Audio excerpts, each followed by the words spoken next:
Nayib Bukele y cómo acabó con las pandillas en El Salvador. El documental. Vamos a ver este documental de cómo Nayib Bukele terminó las olas de violencia en El Salvador. En el 2015, El Salvador se convirtió en el país con la mayor tasa de homicidios por habitante en todo el mundo. Fueron más de 6.600 asesinatos, equivalente al 0.11% de su población total en solo un año. La violencia se desbordó con tal magnitud que colapsaron las morgues, los cementerios y el sistema forense, incapaz de realizar tantas autopsias, marcando el punto más alto de una era sangrienta que se extendió por casi 30 años. Tiempos en que las pandillas, principalmente la Mara Salvatrucha y el Barrio 18, dominaron el país con crueldad y precisión, tejiendo una red de control que se extendió por cada rincón, desde las aceras de los barrios más humildes hasta las instituciones del Estado. El origen de todo se remonta a inicios de los 80, cuando muchos jóvenes salvadoreños migraron a Estados Unidos huyendo de una guerra civil devastadora para su país y encontraron refugio en Los Ángeles, California. Allí fundaron pandillas que comenzaron a posicionarse como las más... Esto lo explicó Nayib Bukele en su viaje a Argentina, creo que fue, que él lo explicó. ¿Fue en su viaje a Argentina o fue en un podcast al que lo invitaron? No me acuerdo, compadre. Que fue él explicó esto, que eran los jóvenes, se fueron a Los Ángeles, a los Yankees, y en los Yankees dominaban este estilo de vida, ¿sabes? Y entonces al ellos regresar a El Salvador por deportaciones o por lo que fuese, entonces ya venían con estas ideas a El Salvador y al final la culpa se le echaron a los Yankees, ¿no? Peligrosas. En respuesta a esta amenaza creciente, el gobierno norteamericano empezó a deportar a muchos criminales de vuelta a El Salvador, un país golpeado por la guerra, con escaso control estatal, una policía inexperta y mal equipada, abundancia de armas ilegales, instituciones débiles y un sistema judicial colapsado, es decir, tierra fértil para el crimen. Por eso los pandilleros no tardaron mucho en replicar el modelo aprendido en Estados Unidos, iniciando un legado de terror que conduciría al país al abismo, haciéndolo famoso en todo el mundo. Lo primero era el reclutamiento, muchas veces forzado, seguido de un ritual de iniciación, una ceremonia cargada de violencia y simbolismo, donde el aspirante debía elegir su nombre de guerra mientras soportaba una brutal golpiza que ponía a prueba su resistencia y sometimiento. En la mayoría de casos, este bautismo debía sellarse con asesinatos como prueba final de compromiso. Las mujeres debían pasar por lo mismo, pero además eran obligadas a mantener relaciones sexuales con varios miembros o convertirse en pareja de alguno de ellos. Finalmente, venían los tatuajes, la marca más distintiva, un sello inconfundible con iconografía macabra. Esto, joder, ni los abacuanas más se atrevieron a tanto, cabrón. Que terminaba de forjar una lealtad absoluta y de por vida hacia la pandilla y sus líderes. Además, permitía diferenciarlos de su enemigo directo, ya que la MS-13 y Barrio 18 nunca fueron aliados. Todo lo contrario, su rivalidad por el control territorial nació en Los Ángeles y se importó intacta hasta El Salvador. Esta guerra entre ambos bandos fue personal, despiadada y sin treguas, sembrando por décadas el terror en el país. No lo conquistaron, lo despedazaron y se lo repartieron, tomando el control de casi todo, desde zonas urbanas donde las autoridades debían solicitar permiso para ingresar, hasta el comercio de alimentos básicos como verduras, frutas y carnes. No, esta gente sí, de verdad que tenían. Los abacanos no se quedan chiquitos, papi. Esta gente tenían. Date cuenta que ya cuando la policía tiene que pedirle permiso a las pandillas para entrar, hay un problema grave, ¿sabes?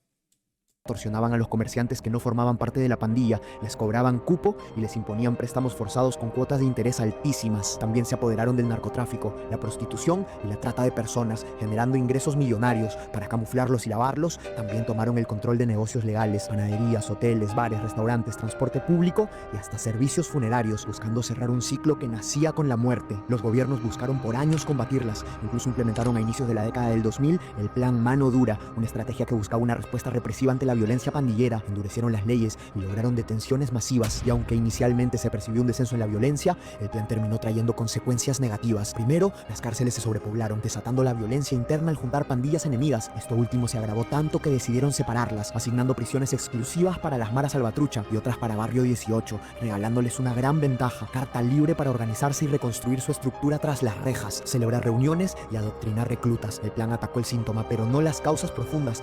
Date cuenta que vivir en este nivel de violencia es un problema brutal, ¿sabes? Porque literalmente eres un niño inocente y desde pequeño ya estás expuesto a estos niveles.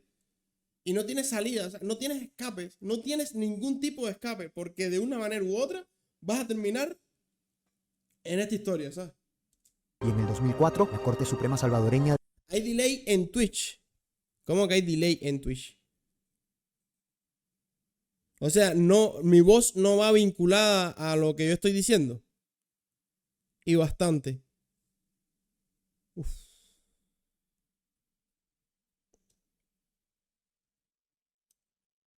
Explíquenme ahí qué es lo que pasa. Soy yo y Bukele y les meto candela a todos en un cuarto. Es complicado. A lo mejor es mi conexión. Díganme ahí la gente de Twitch, ahí hay mucho delay. A ver, si en YouTube se ve bien, entonces no hay problema. Hablas y al rato se oye. Nada, no te creo, cabrón. Deja ver. Declaró inconstitucional el plan mano dura. Eso puede ser, ¿oíste? Eso me estaba dando. Eso me estaba pasando a mí. Hace un tiempo me estuvo pasando eso.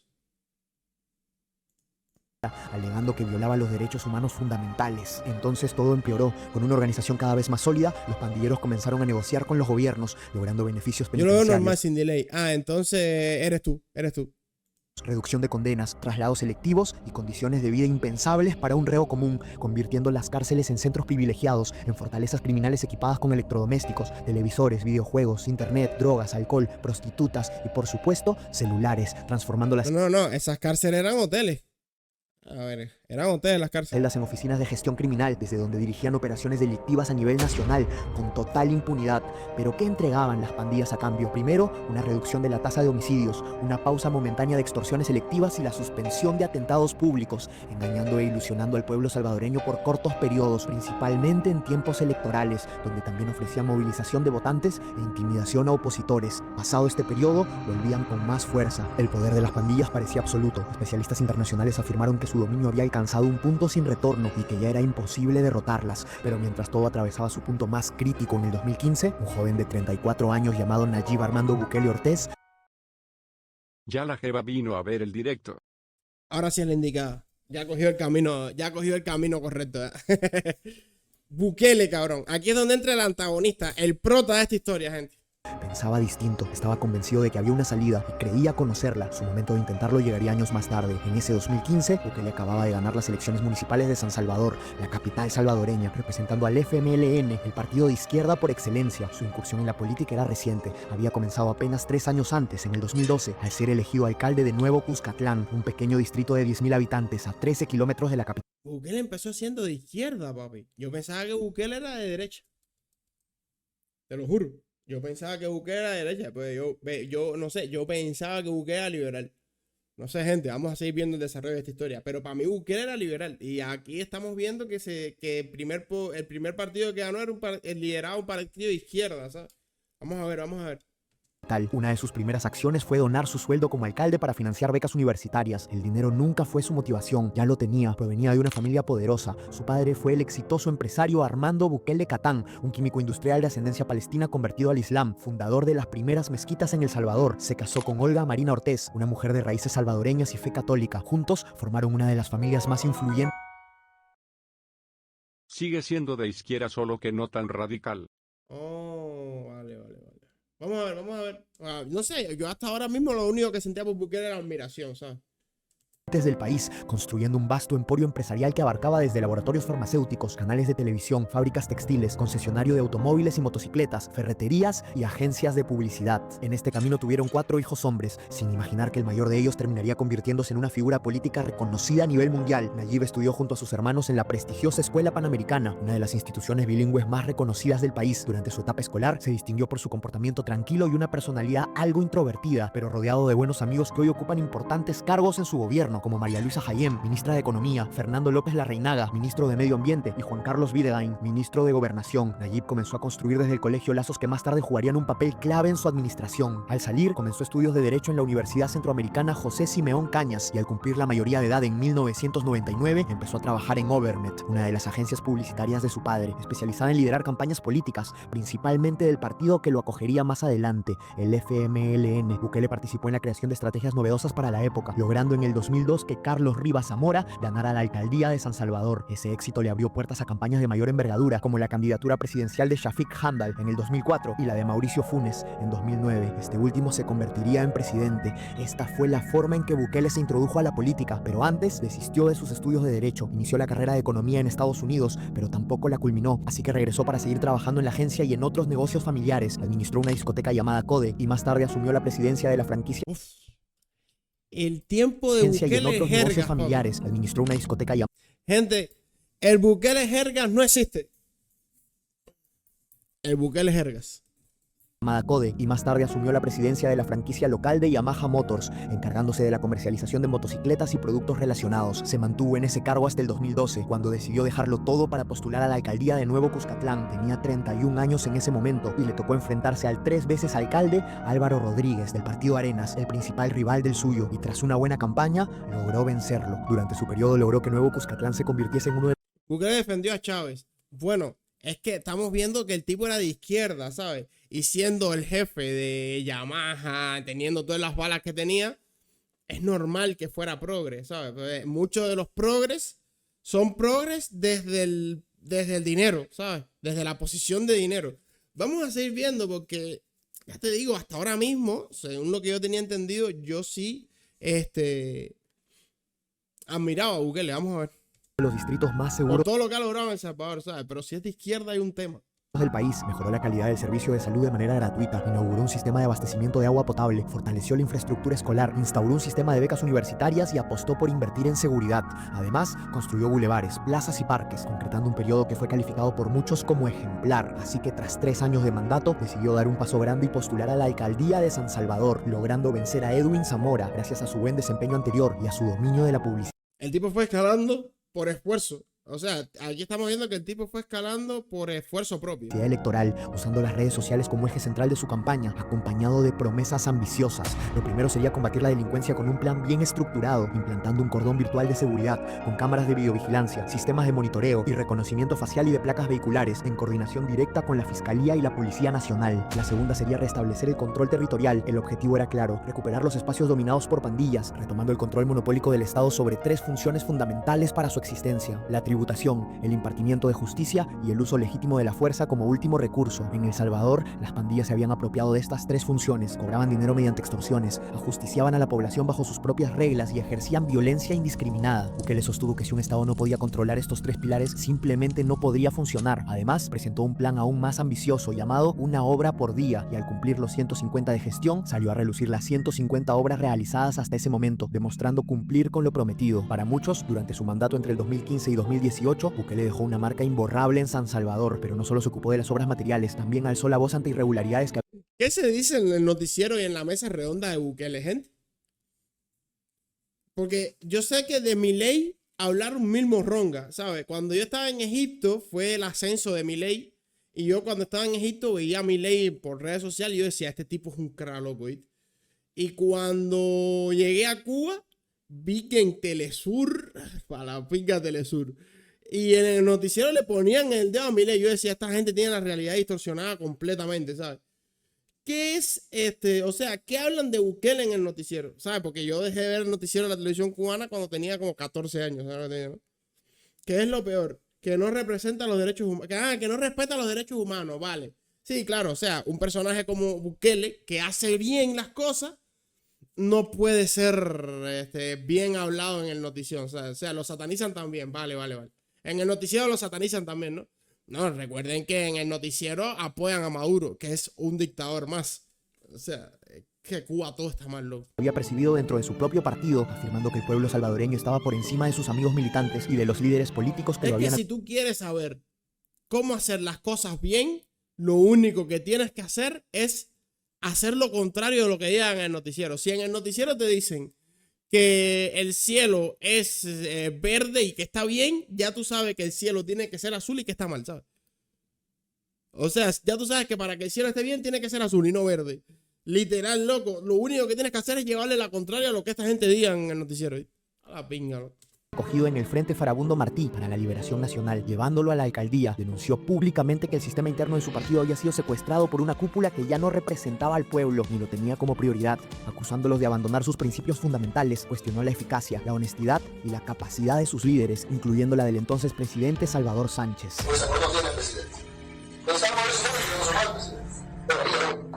Ahora no hay presidente. Entiendo que la labor del gobierno debe ser sacar a las personas de la pobreza y llevarlas a la clase media en lugar de sacar a las personas de la clase media y llevar a la pobreza. Los principios son innegociables. Yo creo que un ser humano no puede traicionar sus principios. Si yo creo algo, yo lo tengo que decir. Y si la gente me está pidiendo que lo diga, pues yo voy a ser un vocero de ellos y lo voy a decir. Esta fuerte crítica hacia los dos últimos presidentes y líderes de su partido ocasionó su desafiliación del mismo, así como su distanciamiento de la ideología de izquierda. Con el pasar del tiempo, el enfoque político de Nayib Bukele fue evolucionando. Descubrió que los principios del socialismo no eran aplicables para el modelo de vida que planeaba construir. Tuvo un arco de redención el hombre, gente. Nada me da más satisfacción. Entendió que la izquierda es una poronga y que para el progreso necesita ser de derecha. Me encanta. Me encanta. Me encanta, loco. A la verga. Qué buen desarrollo de personaje, gente. Qué buen desarrollo de personaje, gente. Bukele dejó de identificarse con la Te lo dije. Es el puto prota. No, definitivamente es el puñetero prota. O sea, entendió que la izquierda era una poronga y se volvió de derechas. Esta sí es absoluto, gente. Más 999.000 de aura. Sí, definitivamente. ideologías tradicionales y entendió que el ser humano estaba capacitado para crear conceptos propios, distintos enfoques, nuevas ideas. Así que fundó su propio partido con ese nombre, pero no logró registrarlo a tiempo para las elecciones presidenciales del 2019 y terminó optando por unirse al partido Gana, Gran Alianza. Bukele basado. Un basadón hacer. Se tuvo un buen desarrollo de personaje. Empezó en la izquierda porque era un burgués. O porque es, no sé. Y entendió con el paso del tiempo que en realidad las cosas no funcionan. La izquierda no funciona, cabrón. Y entendió que para que las cosas mejoraran, había que ser de derecha. Me encanta. Por la unidad nacional, una decisión estratégica que generó controversias, pero que le permitió mantenerse en contienda. Durante esta campaña, Bukele volvió a usar las redes sociales como su principal herramienta comunicacional, conectando directamente con el pueblo salvadoreño y movilizando una base de apoyo que creció de forma exponencial. Su victoria en las elecciones del 3 de febrero de 2019 fue rotunda. Obtuvo un 53.1% de los votos, ganando en primera vuelta, mientras que Arena obtuvo el 31.7% y el FMLN 14.4%. A pesar de los obstáculos impuestos por ambos partidos tradicionales, Bukele arrasó en las urnas y rompió con una era de bipartidismo que había dominado la política de El Salvador durante décadas. El 1 de junio del 2019 asumió la presidencia, teniendo muy en claro cuáles serían sus primeros pasos. Así que 19 días después lanzó oficialmente el Plan Control Territorial. 19 días después de tener la presidencia. Control Territorial, que constaría de 6 fases y cambiaría el rumbo del país para siempre. La primera fase fue llamada Preparación y su objetivo fue recuperar las calles tomadas por pandillas, desplegando masivamente agentes de la Policía Nacional Civil y efectivos de la Fuerza Armada, militarizando la seguridad pública y devolviendo la seguridad a muchas zonas controladas. Que las Fuerzas Armadas de un país están para defender al pueblo y no para oprimirlo. ¿Quién lo iba a decir, Que las fuerzas revolucionarias de un país, que las fuerzas armadas de un país están para defender al pueblo y no para reprimirlo? Joder.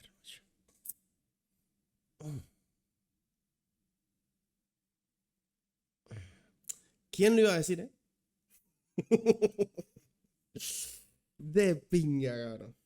Además, declararon estado de emergencia en 28 cárceles con suspensión de visitas y bloqueo de señales telefónicas. También fue el inicio de fuertes críticas por parte de la oposición, acusándolo de violar derechos humanos y garantías constitucionales. Pero Bukele no los escuchó y dio inicio a la segunda fase llamada Oportunidades, que comenzó pocos días después y tuvo como objetivo prevenir la violencia brindando alternativas educativas y laborales a jóvenes en riesgo. Para eso creó los Cubos, centros urbanos de bienestar y oportunidades, espacios comunitarios funcionales, equipados con biblioteca. Darle herramientas a la juventud para fomentar el desarrollo y no reprimirlas ni adoctrinarlas. Literalmente tenemos estudiantes en centros de adoctrinamientos llamados universidades en Cuba quejándose de la situación en la que se encuentra el país, y esos estudiantes, en vez de darse voz y voto, se les reprime, se les manda policías a su casa a silenciarlos. Esto es Cuba y esto es Salvador, ¿sabes? Estamos viendo las dos caras de la moneda. Cómo es hacer las cosas bien y cómo no deber hacer las cosas. Volví, Viti, ¿qué están viendo? Estamos viendo un documental de Salvador, papá.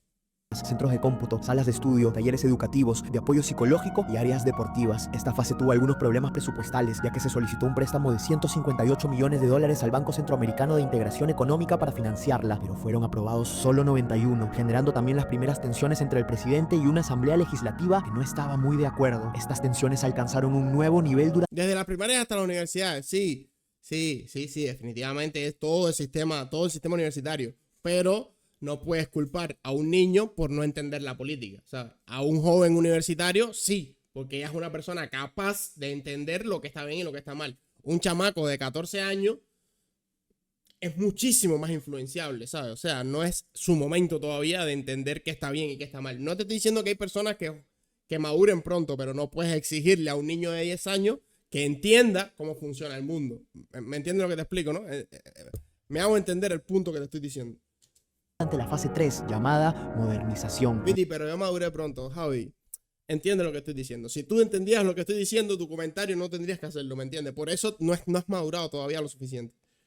Iniciada el 1 de agosto del 2019, esta fase tenía como propósito destinar $210 millones para equipar y fortalecer las capacidades tecnológicas, logísticas y operativas de la Policía Nacional y la Fuerza Armada. Necesitaban drones, helicópteros, vehículos blindados, armamento avanzado y sistemas modernos de comunicación, además de infraestructura y otros recursos tecnológicos indispensables para combatir las pandillas desde todos los flancos. El Banco Centroamericano aprobó un préstamo inicial de 109 millones y el gobierno de Corea del Sur otorgó una donación de 5 más. Sin embargo, el 30 de enero del 2020, la Asamblea Legislativa, con los votos de Arena y el FMLN, rechazó la aprobación de este préstamo, cuestionando la efectividad del Plan Control Territorial y manifestando su desacuerdo con el nivel de endeudamiento que implicaba. Ante esta negativa, el 9 de febrero Bukele entró furioso al Parlamento, acompañado de 40 soldados, para manifestar su determinación de llevar a cabo la fase 3 del plan.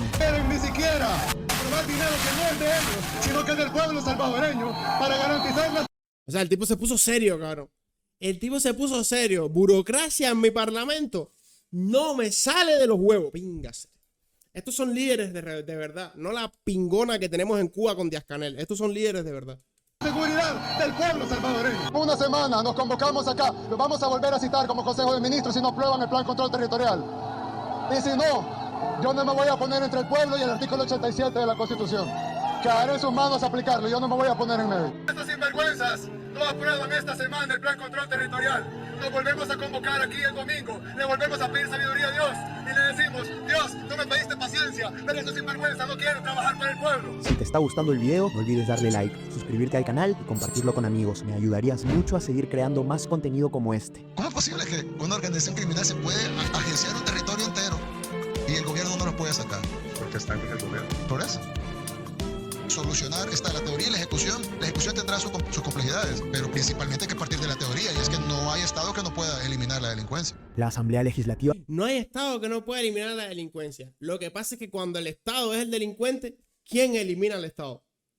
Y más cuando las personas no tienen armas. Ese es el problema que hay en Cuba actualmente.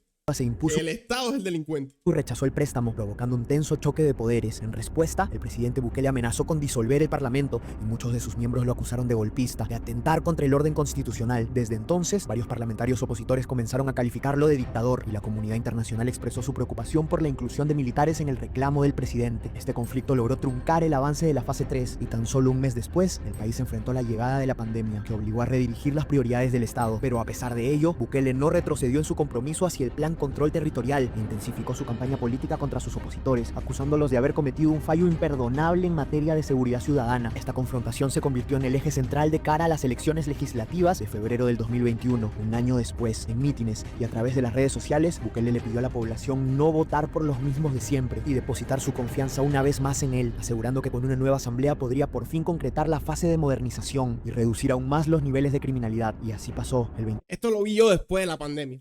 Yo conocí a Bukele porque en Cuba, por supuestísimo, que yo no tenía acceso a esta información.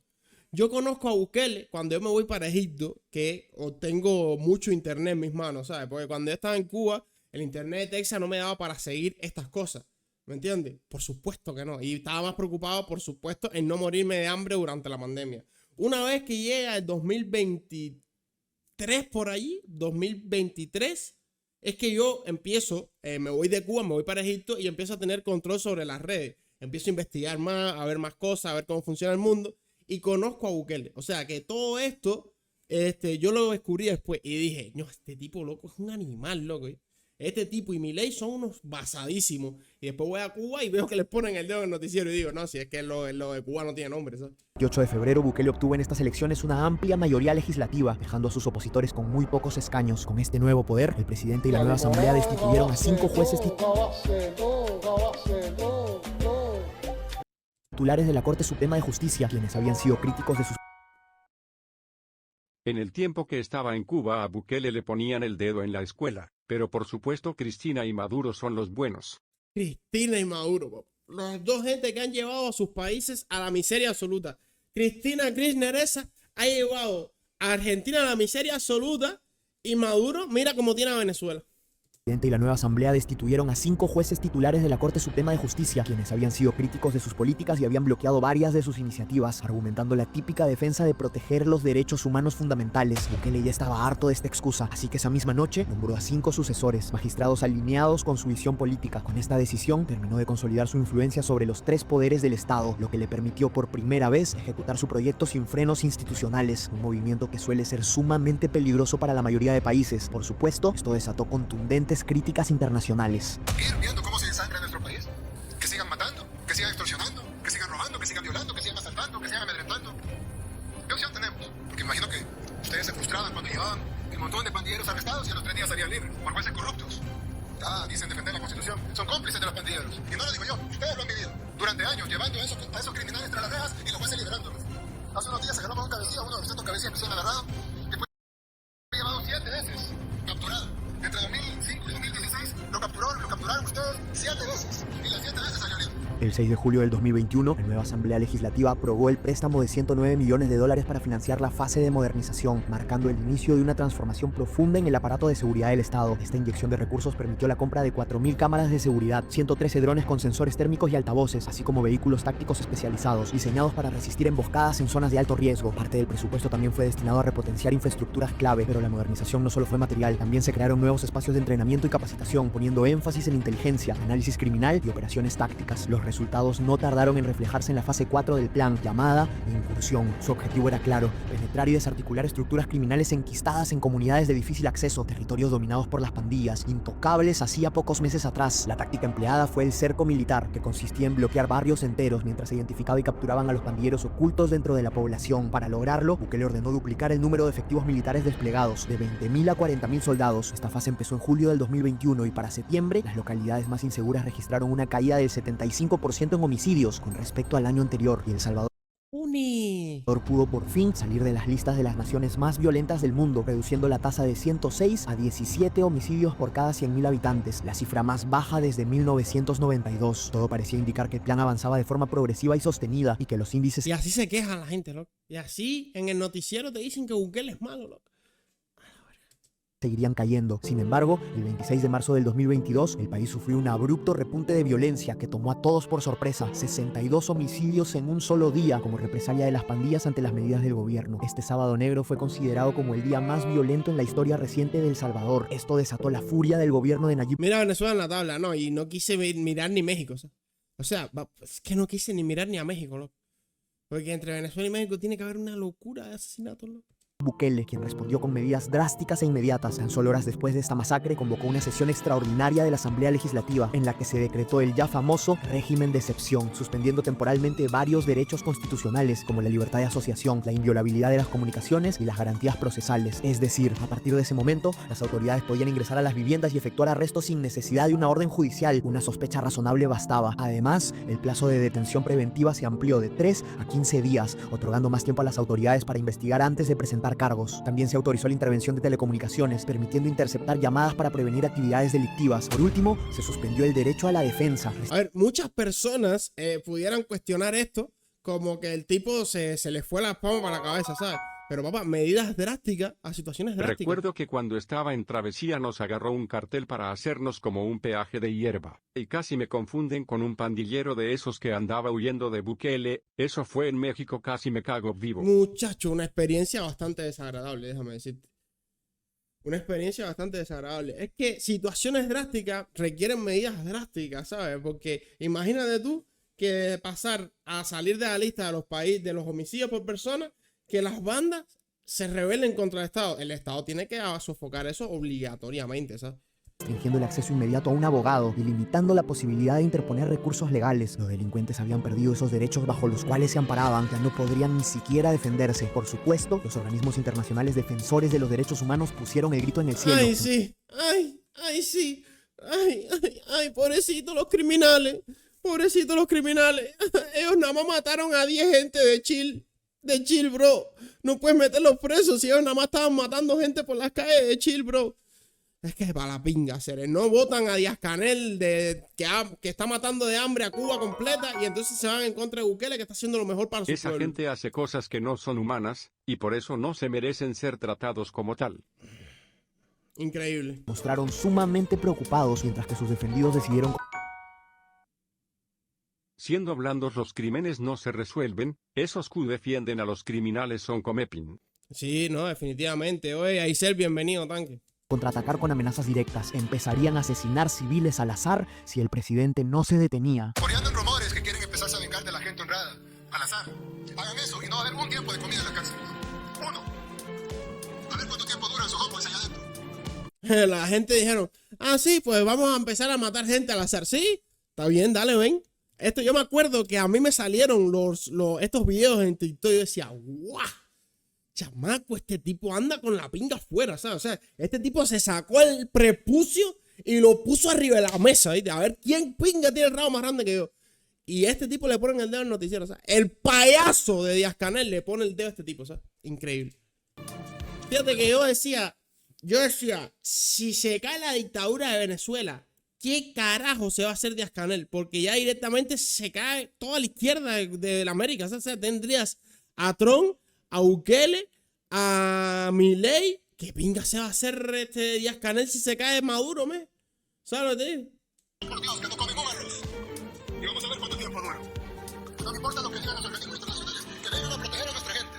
La respuesta de Nayib Bukele fue dura y desafiante. Acusó a las ONG y a la comunidad internacional de defender a los asesinos en lugar de a las víctimas, afirmando que sus medidas eran necesarias y que la guerra contra las pandillas ya se había desatado y no pensaba detenerla. En este contexto, nombró como nuevo ministro de Justicia a Gustavo Villatoro, quien se convertiría en su brazo derecho. A partir de entonces, las calles se llenaron de policías y soldados, estableciendo cercos de seguridad y ejecutando operativos masivos, ingresando casa por casa, irrumpiendo fuertemente armados y sacando a decenas de jóvenes esposados bajo sospecha de pertenecer a estructuras criminales. Simultáneamente, se implementaron medidas extremas dentro de las cárceles, se redujeron las raciones de alimentos, se prohibió el acceso a luz solar y se retiraron las colchonetas de las... Creo que le quitaron hasta el pollo, o sea, él dice que hasta que todos los salvadoreños estén comiendo pollo, no sé qué más, no le va a dar pollo a esa gente.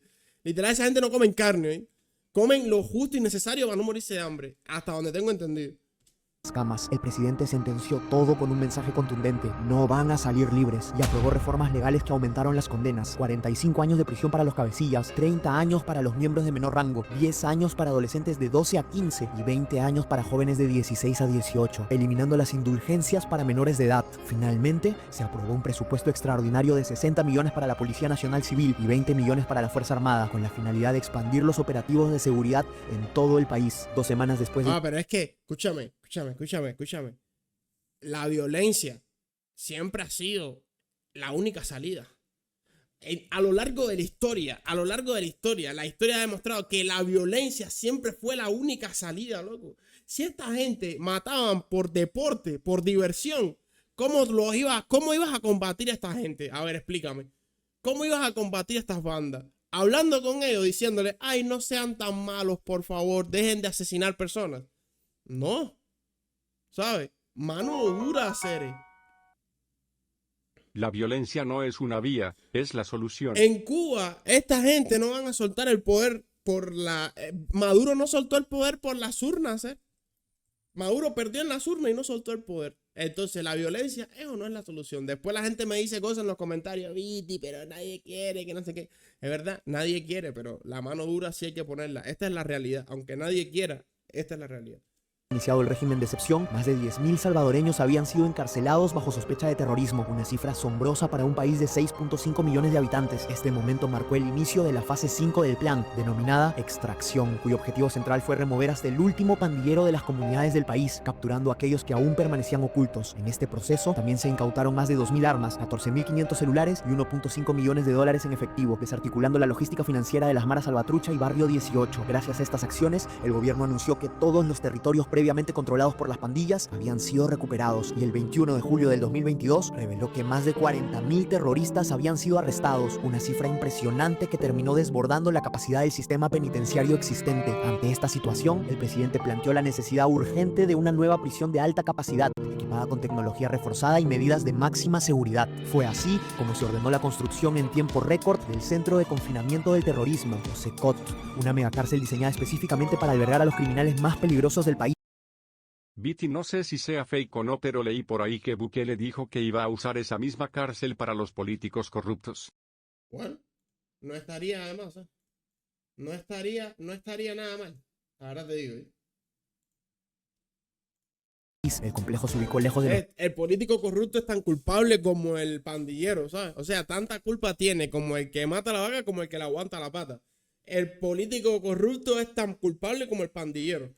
núcleos urbanos, en un amplio terreno estatal de 23 hectáreas, elegido estratégicamente por su aislamiento y facilidad de control. Cuenta con múltiples anillos de seguridad, varios niveles de muros perimetrales electrificados con cargas de hasta 15.000 voltios, 250 cámaras de videovigilancia, inhibidores de señal telefónica, 37 torres de vigilancia equipadas con sistemas electrónicos. Me refiero a nivel internacional. No sé.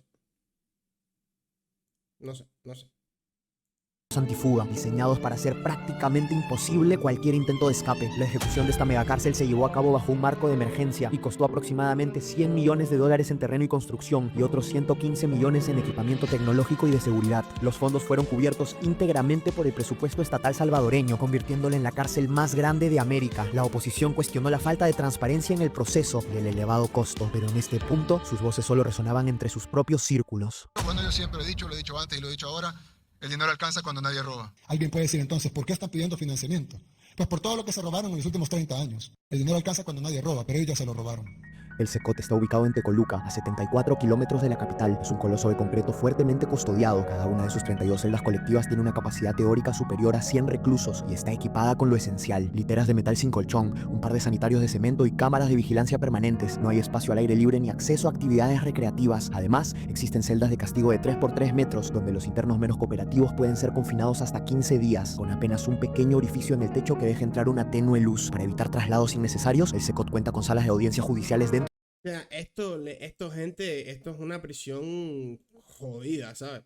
O sea, esto no es lo que había antes de ¿cómo se llama esto? Esto no es lo que había antes de que tenían videojuegos dentro de la prisión, teléfono y todo. O sea, esto es jodido Del penal, lo que permite que los procesos legales se lleven a cabo sin que los internos salgan del recinto. No tienen derecho a visitas familiares ni conyugales y es posible que jamás vuelvan a verlos. Las celdas están iluminadas artificialmente las 24 horas del día y la comida se sirve sin proteína animal, carne, ni cerdo, ni pollo, ni pescado. Para Nayib Bukele, ninguno de ellos merece una dieta superior a la que muchos ciudadanos aún no pueden permitirse, y volverán a comer carne el día que cada uno de ellos tenga lo mismo en su plato, ya que de lo contrario, sus impuestos estarían destinados a alimentar con privilegios a aquellos que fueron verdugos de sus familiares y amigos. Y eso no tiene sentido. Por eso la dieta común es tortillas con frijol, pastas o arroz, y deben consumirlas sin utensilios. A ver, yo sin utensilios, cabrón. A ver, los frijoles tienen la proteína. O sea, no se van a morir de hambre comiendo frijoles.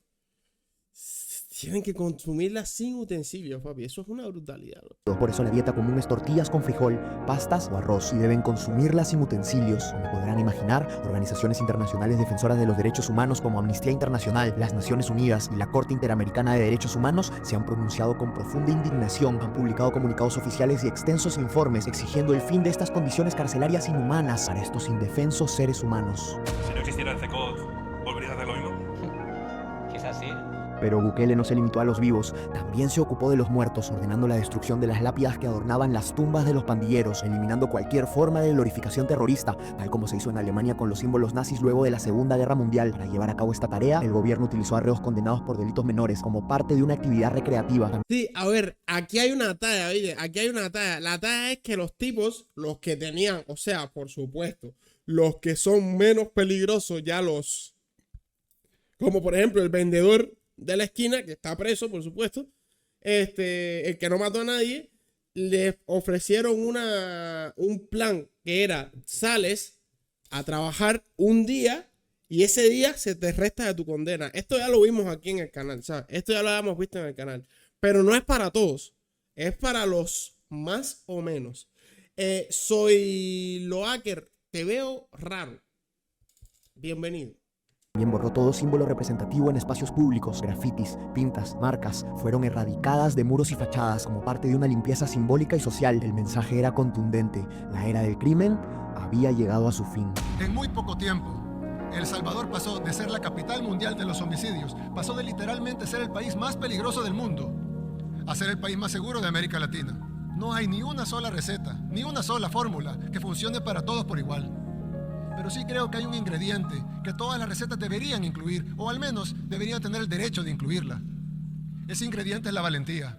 El 15 de septiembre del 2023, Nayib Bukele lanzó la fase 6 del Plan Control Territorial, denominada Integración, enfocada en la reinserción social y prevención de violencia, atacando sus causas estructurales, la pobreza y la exclusión social. Para ello, se creó la DNI, Dirección Nacional de Integración, cuyo objetivo es coordinar esfuerzos entre el Estado, la empresa privada, las universidades y las comunidades, gestionando becas universitarias, empleos y actividades culturales. La idea es darle una oportunidad a los jóvenes para que delinquir jamás vuelva a ser una opción. Ese 2023 cerró como el año más seguro de la historia de El Salvador. Yo vi ya en este tiempo fue que yo descubrí a Bukele. En este tiempo fue que yo descubrí lo que hacía Bukele, cuáles eran sus medidas, estas cosas. ¿Ves?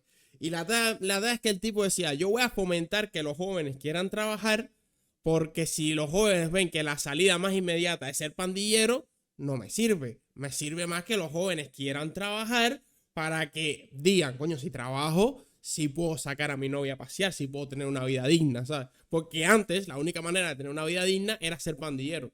Que ahí es donde está el tema con Bukele. Con 154 homicidios registrados, lo que equivale a 2.4 por cada 100.000 habitantes, la tasa más baja de toda América, superada únicamente por Canadá, el país que hasta hace poco era considerado el más violento del mundo, es totalmente distinto ahora. Pero para el presidente aún queda mucho por transformar, así que tomó una decisión. Es por eso que luego de conversarlo con mi esposa Gabriela y con mi familia, anuncio al pueblo salvadoreño que he decidido correr como candidato a la presidencia de la República.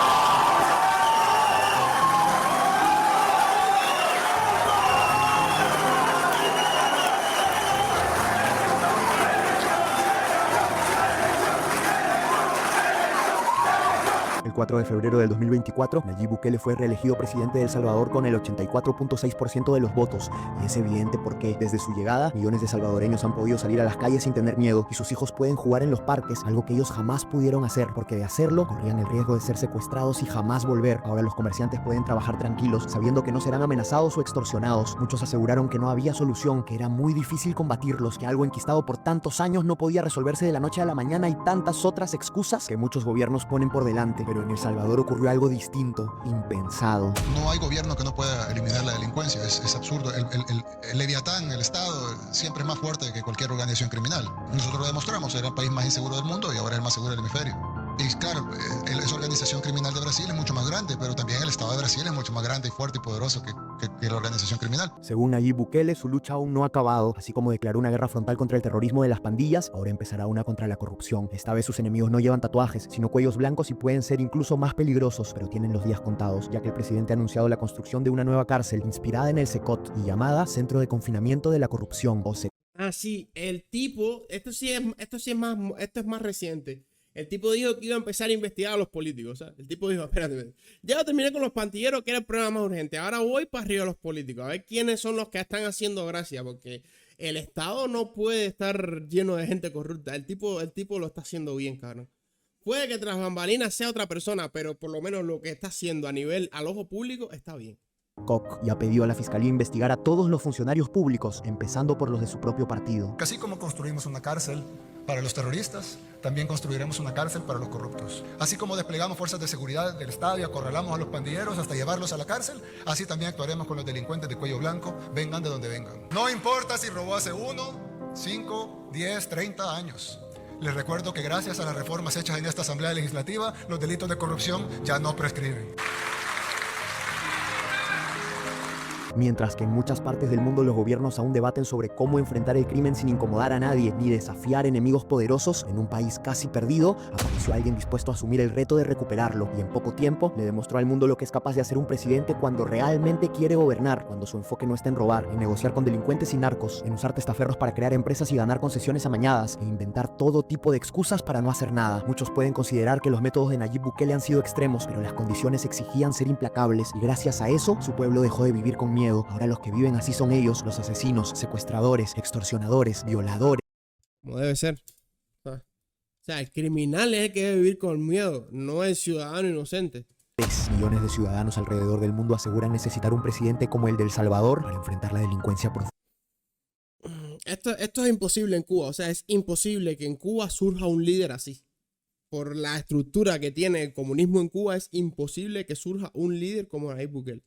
Que carcome sus países. Y yo también soy parte de esa larga lista. Por eso decidí hacer esta historia, porque es necesario recordar que los gobiernos tienen el poder de enfrentar el problema. Lo que no tienen es la valentía ni las ganas de hacerlo. Quizás algún día llegue alguien que cuente con ambas. Y espero tener el privilegio de poder verlo, sentarme frente a la computadora y empezar a escribir esa historia. Pero para Cuba, me parece correctísimo. Este video estuvo bueno. O sea, este video estuvo buenísimo. O sea, este video estuvo bueno. El tipo lo está haciendo bien, hacer. El tipo lo ha hecho muy bien, hacer. Lo ha hecho muy bien.